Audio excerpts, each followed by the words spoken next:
Hello नमस्कार दोस्तों, मैं हूं मनीष नेहरा ओटी टेक्नीशियन। हमारे यूट्यूब चैनल पर आप सभी का स्वागत है।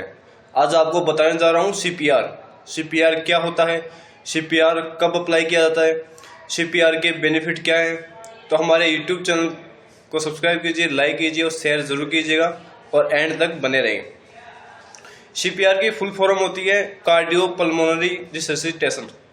मतलब कि किसी भी कार्डियक अरेस्ट पेशेंट आपको कहीं भी मिल सकता है, आपको रास्ते में मिल सकता है, आपके आसपास मिल सकता है, किसी एक्सीडेंट के दौरान मिल सकता है। तो उस टाइम आपको क्या करना है, उसकी पल्स, उसकी नाड़ी चेक करना है। और जब पल्स लेस हो, उसकी नाड़ी एब्सेंट हो, तो तुरंत उसको सीपीआर दें।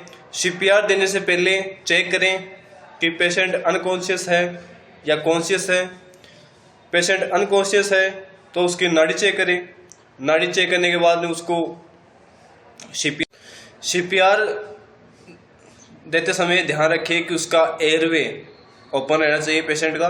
ब्रीथिंग आप 15:2 और 30:2 के हिसाब से आपको सीपीआर देनी है।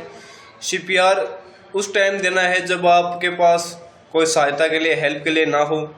आपने एम्बुलेंस को कॉल किया है लेकिन वो भी देरी से आ रही है, या फिर पेशेंट की इमरजेंसी कंडीशन है, उसकी हार्ट बीट रुक चुकी है, उस टाइम आप सीपीआर अप्लाई कर सकते हैं।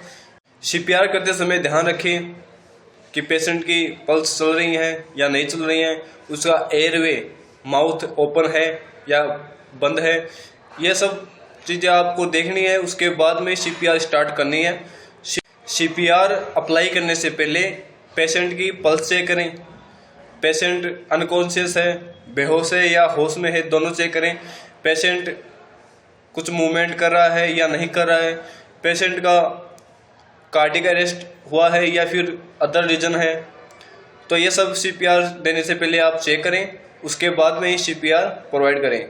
यदि आप एक अच्छे प्रशिक्षित हो तो आपको सीपीआर 1 मिनट में 100 से 120 तक चेस्ट कंप्रेशन करें और साथ में 2 ब्रीथिंग रेस्क्यू दें और साथ में ही माउथ एयरवे ओपन रहना चाहिए।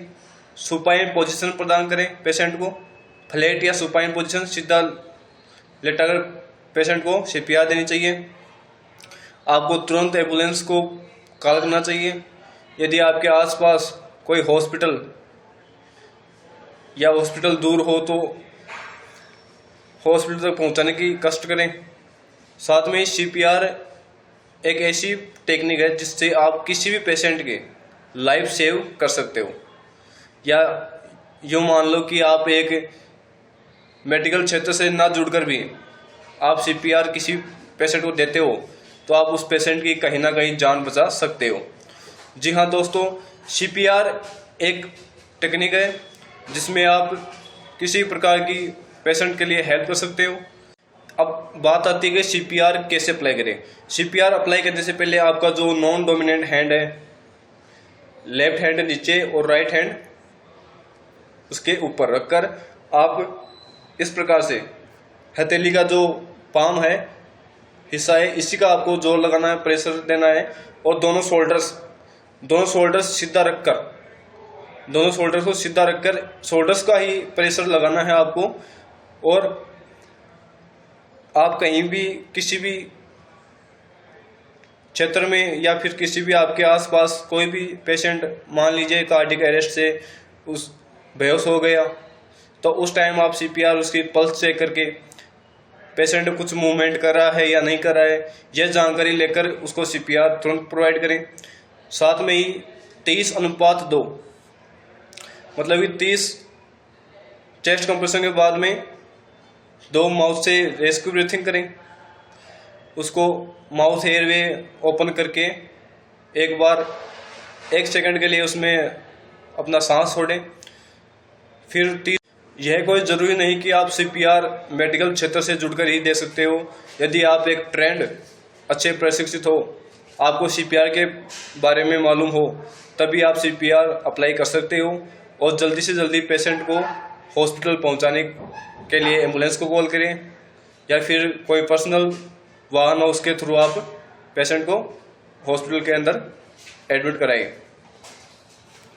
सीपीआर एक ऐसी टेक्निक है जिससे आप किसी भी पेशेंट या किसी भी व्यक्ति की आप जान बचा सकते हो। यदि आप ट्रेंड हो या अनट्रेंड हो, यदि आपको सीपीआर का नॉलेज हो तो आप तुरंत सीपीआर अप्लाई करें और साथ में ही हमारे यूट्यूब चैनल को लाइक कीजिए, शेयर कीजिए और सब्सक्राइब जरूर कीजिएगा। धन्यवाद।